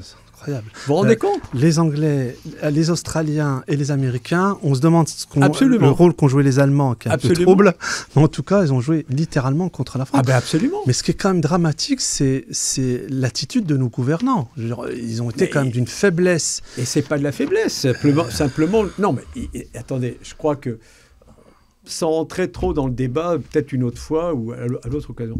Tout simplement, nous avons perdu toute souveraineté. Donc ceux qui sont les gouvernants ne travaillent plus pour la France. On est d'accord, mais c'est d'où, en fin de compte, on peut s'interroger quand même sur est-ce qu'il nous faut garder ces gouvernants. Non, mais pourquoi la démocratie directe est intéressante? Si mes souvenirs sont bons, juste pour conclure là-dessus, vous aviez ajouté le fait que non seulement des hommes politiques brillants comme Olivier Marleix, qui était à la tête d'une commission, Prétouchy qui a été abandonné par la France dans des geôles américaines, mais il y a aussi les services secrets français qui avaient alerté. Mais la DGSI, vous avez le troisième article, regardez, le troisième article que je peux citer, troisième article, Figaro du 14 novembre 2018, la DGSI s'alarme de l'offensive contre les entreprises françaises. Mais c'est pas d'aujourd'hui, ça fait des années.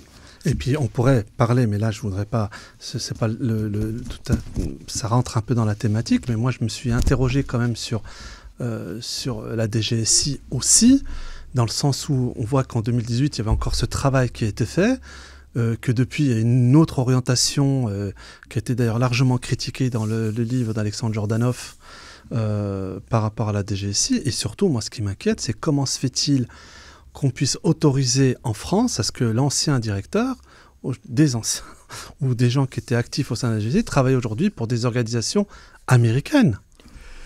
Parce que là quand même, la question se pose. Mais non, mais la guerre de conquête, la France est un pays qui a été conquis, n'est-ce pas?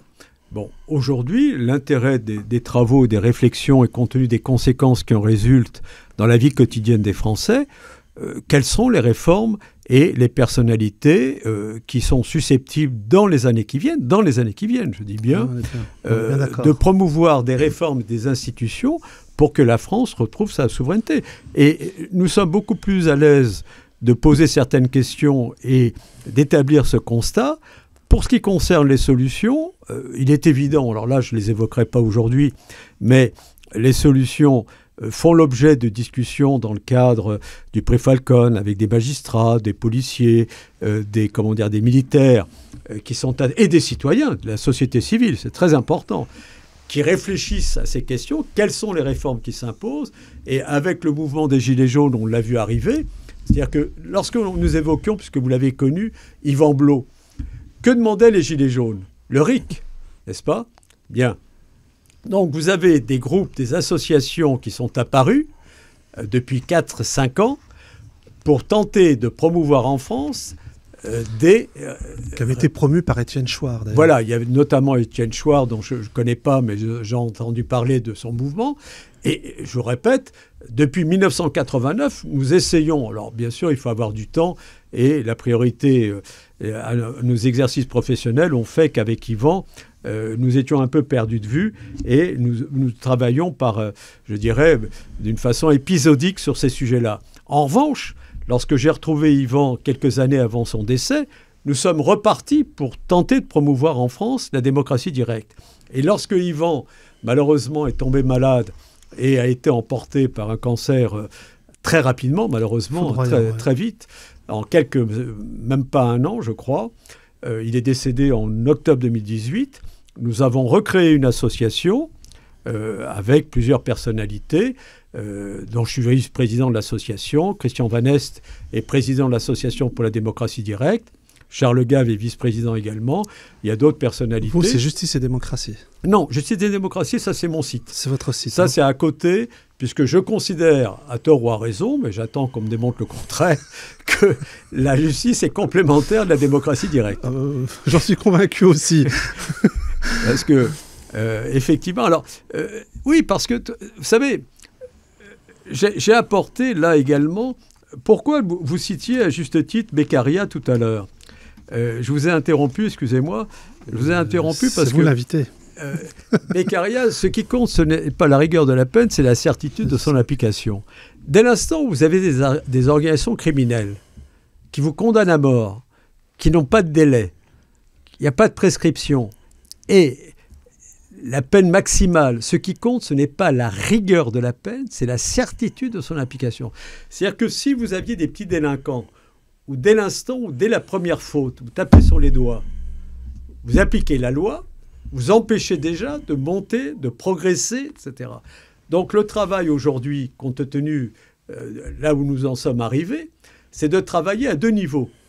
Au plus bas niveau, au niveau des citoyens, et au niveau institutionnel, par rapport à la finance, à la criminalité, aux organisations. Vous savez que les services spéciaux avaient, en quelque sorte, non pas la légitimité, mais le droit de vie et de mort, puisque vous avez un ouvrage, par exemple, la CIA, vous le verrez dans mon ouvrage, à un moment, l'un des présidents des États-Unis avait souhaité voir limiter les assassinats ciblés de la CIA.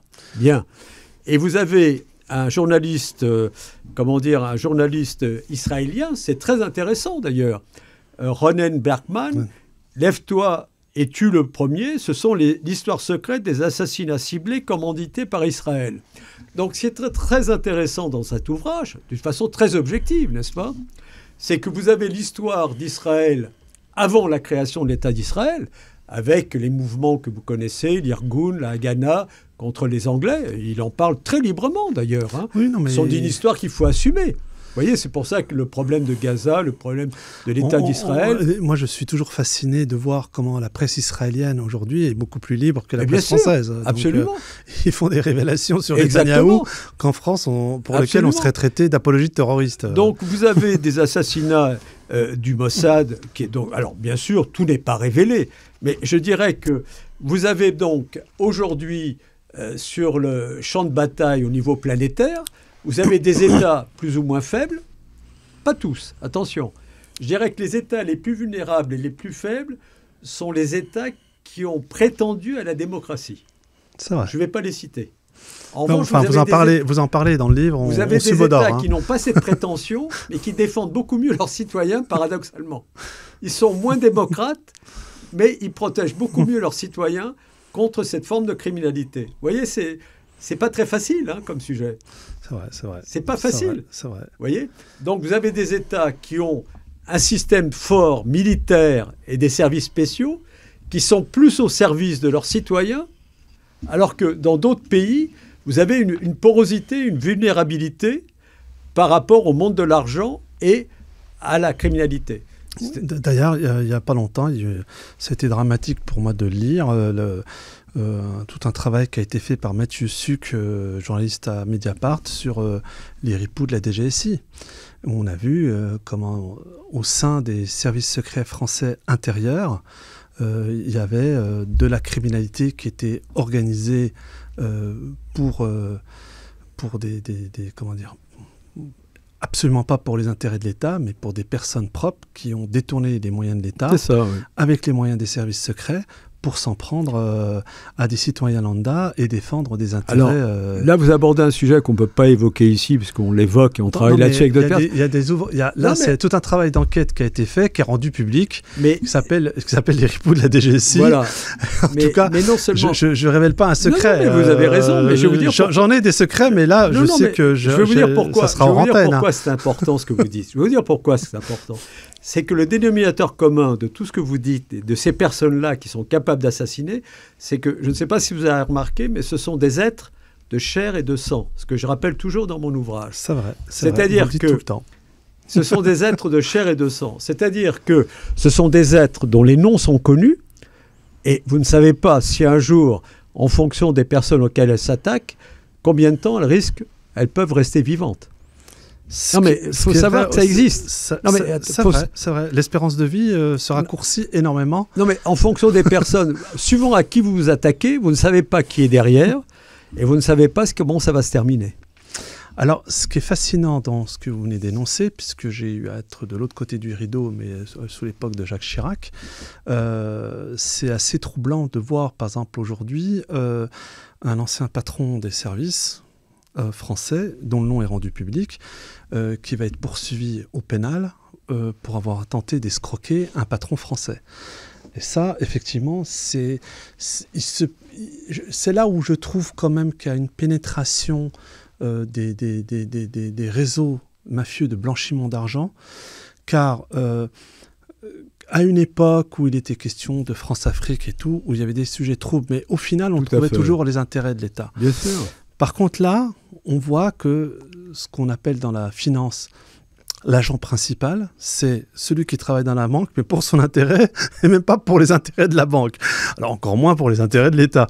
Et ça, c'est vrai que ce qui est fascinant à vous lire, c'est que vous reliez tous les points. Et c'est ça qui est très intéressant, c'est qu'il y a une biographie très riche, qui vraiment remonte sur plusieurs siècles.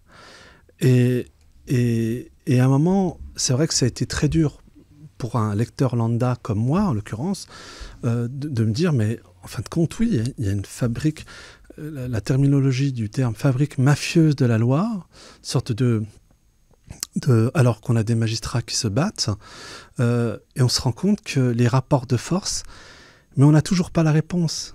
Comment faire ? Comment agir ? Certes, moi je crois qu'il est toujours possible, par la force du législatif, d'imposer Fillon, à l'époque, avait eu le courage de parler de trou noir à l'Assemblée nationale concernant les paradis offshore. Et vous en parlez dans votre bouquin. Qu'est-ce qui s'est fait derrière ? On imagine bien que tellement de pression que rien n'a abouti. On a retiré quelques avantages fiscaux à ceux qui vivaient dans des îles comme Saint-Martin. Mais bon, je pense que ce n'est pas le cas de tous les Français. Mais ce qui est dingue, c'est que à vous lire, on voit que le constat s'est aggravé, mais en même temps, il y a une note d'optimisme. Pourquoi ? Parce que tout se sait. À la rigueur, vous prouvez que tout se sait, que le travail a été fait. Et la question qu'on se pose, c'est, mais vous le rappelez vous-même, depuis 92, depuis 2001, depuis votre travail, votre remarquable mémoire qui a validé votre 3e cycle, qu'est-ce qu'on a fait ? Et pourquoi en France, on n'a pas cette maturité et politique ? Parce que le citoyen français, il vit de son quotidien, il voit qu'il y a un problème, qu'il y a un écroulement des institutions, il vote de moins en moins. Oui, mais comment le motiver, le français ? Non, c'est tout l'intérêt des travaux et des études que vous menez vous-même et des personnes que vous interrogez. Je sais que, par exemple, le travail remarquable de Héloïse, n'est-ce pas, Héloïse Benamou, Kleptocratie et Swift, résume et complète très bien notre discussion. Vous me direz ce que vous en pensez vous-même immédiatement ou même plus tard. Je pense que ce que vous venez d'évoquer par rapport au gouvernement français et à la léthargie,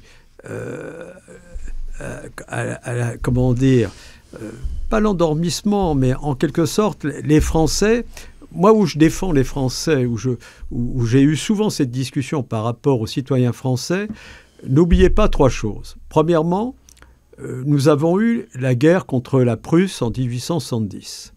Nous avons eu 14-18 avec un nombre de morts, n'est-ce pas, tous les monuments aux morts, toutes les familles ont été touchées. Plus jamais ça. Plus jamais ça. Rappelez-vous. Vous avez eu 40, avec effectivement les ouvrages de Lormier, de Conessa, Oliwar, où on nous a dit on a été vaincu, mais il a fallu dissimuler le fait que, en fait, c'était pas les Américains qui avaient vaincu les nazis, c'était les Russes en réalité. Bien sûr. Et maintenant, ça arrive sur la place publique.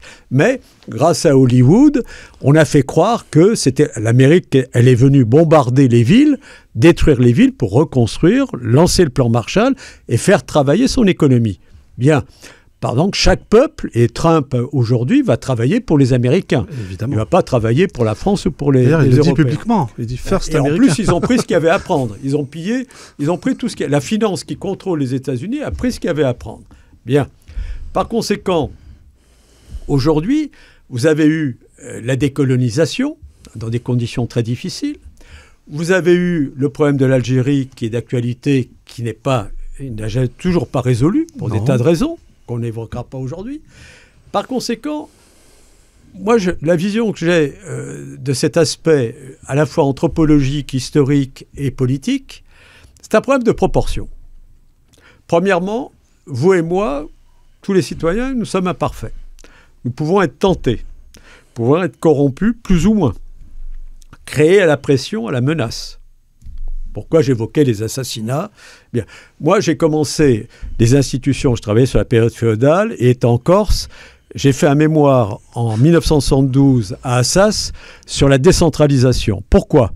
Je suivais les mouvements autonomistes qui sont d'actualité, puisque Rebsamen est allé voir des Corses aujourd'hui sur le mouvement autonomiste, avec, on ne va pas partir sur ce sujet, qui est la Corse est un laboratoire politique.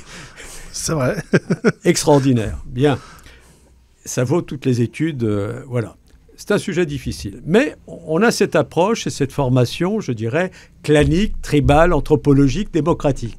On pourrait discuter toute une émission là-dessus. En revanche, c'est un problème de proportion, ce que vous disiez tout à l'heure, et ça, j'y tiens beaucoup. Vous aviez les guerres de conquête, nous sortons du domaine de la loi. La loi, elle s'applique sur l'ensemble du territoire français et nous ne sommes plus souverains puisqu'on nous applique des lois qui ne sont pas les nôtres. Premièrement, récupérer notre souveraineté, c'est récupérer nos lois et les faire appliquer, premièrement. Donc vous aviez des individus qui, sur l'Afrique, sur l'Asie, sur le Vietnam, sur l'Indochine, avaient conquis, il y avait un empire colonial. Et là-dedans, ceux qui travaillaient pour ces empires se sont enrichis, mais ont enrichi la France et un peu ont travaillé pour eux. Donc vous avez toujours eu, dans la haute fonction publique, dans la politique, des hommes qui avaient une ambition de réussite pour l'État, n'est-ce pas ? Et une aristocratie républicaine que certains contestent, que moi je revendique. Et vous aviez, allez, on travaillait 70% pour l'État, puis 20-30% pour soi, par différents. Et puis petit à petit, on l'a vu avec les livres de Vincent Jauvert sur Bercy, par exemple. Les intouchables d'État, l'inspection des finances, la banque. Une caste qui, 300 000 € par an, avec les primes, on ne veut pas dévoiler quelles sont les primes, des allers-retours dans la banque. Dans le privé et le public. Dans le privé, etc. Donc vous avez ce mélange des genres qu'a d'ailleurs dénoncé remarquablement, je dois le dire à son mérite. Il faut lire le livre de Dupont-Aignan, L'arnaque du siècle. Excellent. Excellent. Excellent.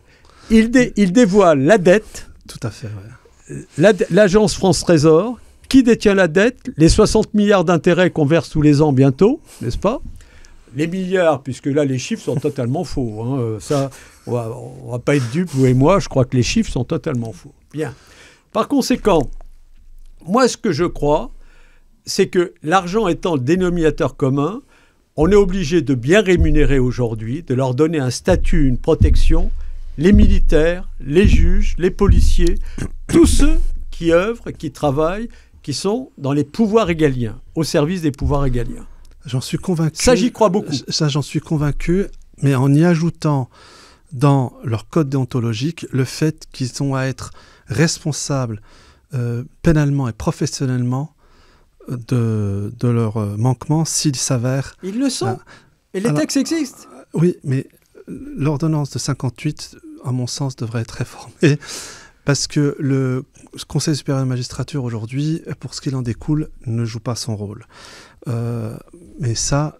Mon livre, excusez-moi, vous irez à la fin, vous voyez la réforme que... Vous avez le professeur Rousseau, par exemple, qui veut la suppression et les réformes que nous tentons de promouvoir. C'est-à-dire que... C'était ma conclusion, mais vous allez la faire. Voilà. Non, mais là, je vous interromps là-dessus. Là, je suis totalement convaincu. Mais je veux dire que déjà, les textes qui existent ne sont pas appliqués. On est d'accord. Bien.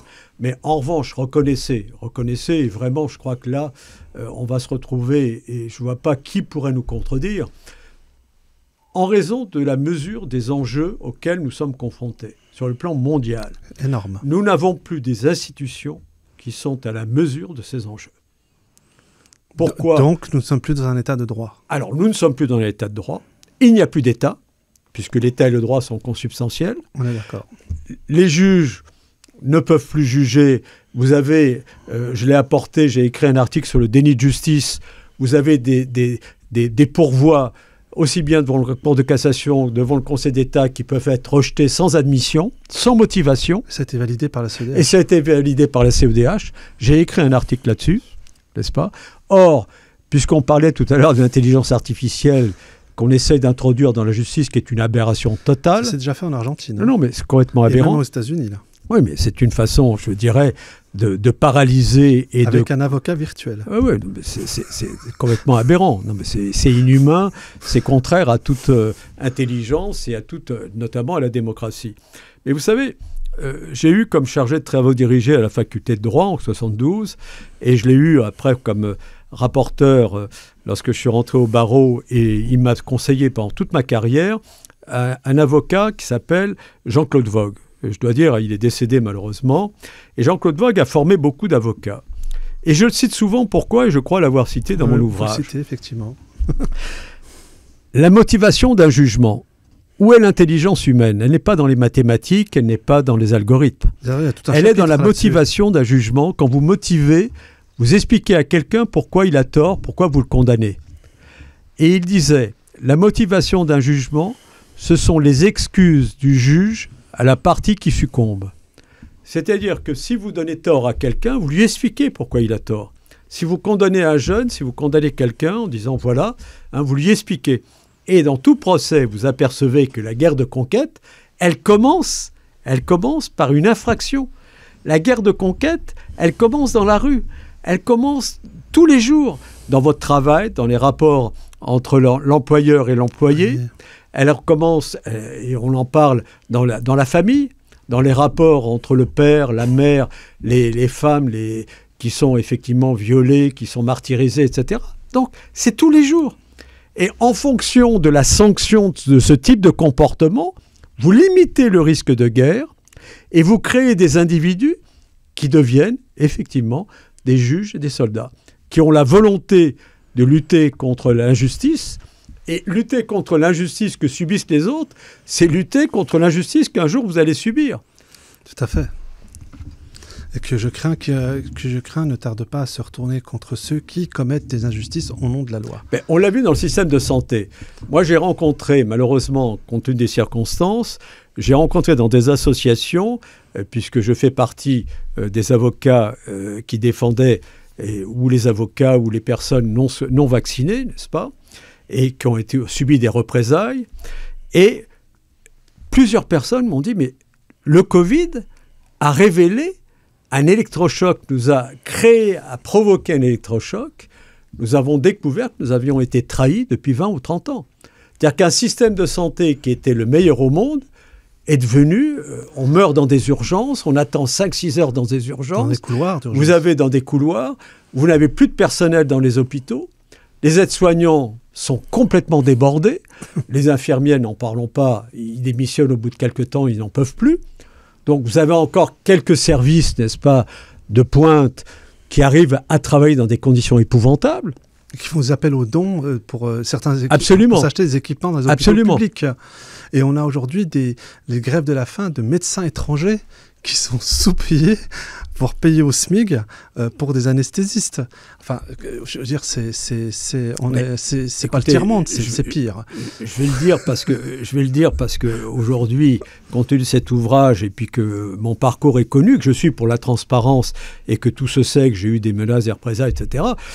En 90, quelqu'un m'a proposé de devenir directeur d'émission pour remplacer un vendredi sur 2 quelqu'un qui voulait se reposer. Je ne connaissais pas cette radio. Elle a été créée en 87 par Jean Ferré.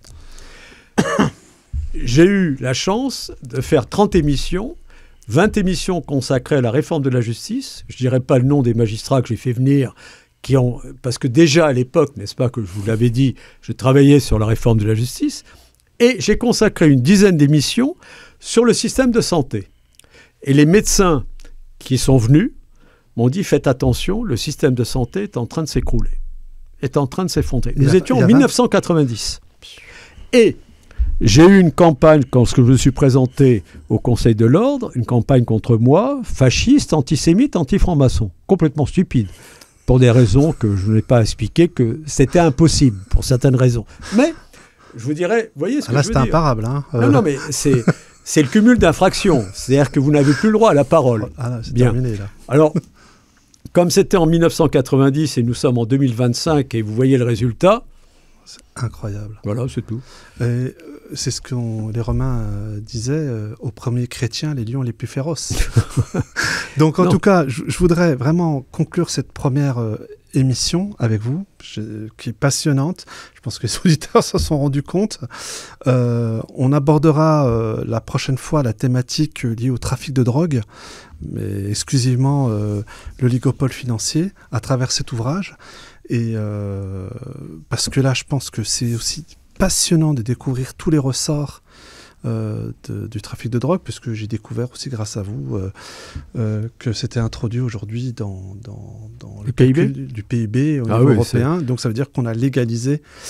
Et je voudrais conclure cette émission par le rappel des différents livres. Donc vraiment, vraiment, vraiment à lire, à offrir. Ça peut rendre qu'intelligent. Guerre de conquête à l'aube du 3e millénaire. Je rappelle l'éditeur Bernard Giovannangeli, éditeur.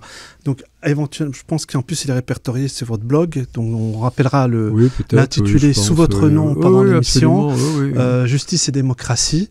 Je vous invite vraiment pour ceux qui ne connaissent pas, à découvrir les écrits de maître Roland Sanviti. Et en plus, ce que j'aime chez vous, c'est votre neutralité. On ne peut même pas dire à la fin de l'émission si vous êtes de gauche ou de droite, comme quoi c'est totalement dépassé. Comme quoi c'est dépassé. Ah non, mais c'est et ça ne veut plus rien dire, et c'est ce que je me tue à dire, que ça ne veut absolument plus rien dire. En tout cas, cela étant... Merci et puis, beaucoup, le livre de Jean-François Guéraud aussi, hein, franchement, La Mafia et la Maison Blanche aux éditions Plomb, c'est vraiment un livre exceptionnel. Et bien voilà, chers auditeurs, chères auditrices, première émission avec maître Roland Sanviti. J'espère que vous serez tout aussi nombreux à faire connaître cette émission, à faire connaître ce livre, à faire connaître cet auteur. En tout cas, merci à vous, merci à Nexus, et je vous dis à bientôt. Maître, le mot de la fin? Non, merci beaucoup. Mais écoutez, c'est l'occasion, effectivement, à la fois d'avoir même des observations, ou même une contradiction qui ne peut être que positive et constructive pour l'avenir. Vous voyez, les belles personnes, on les reconnaît à leur humilité. En tout cas, merci à vous. On n'a pas raison tout seul, c'est certain. Et comme disaient les anciens, la sagesse orientale, une seule main n'applaudit pas. Donc voilà. En tout cas, merci à vous et je vous dis à très bientôt. Merci encore, merci beaucoup.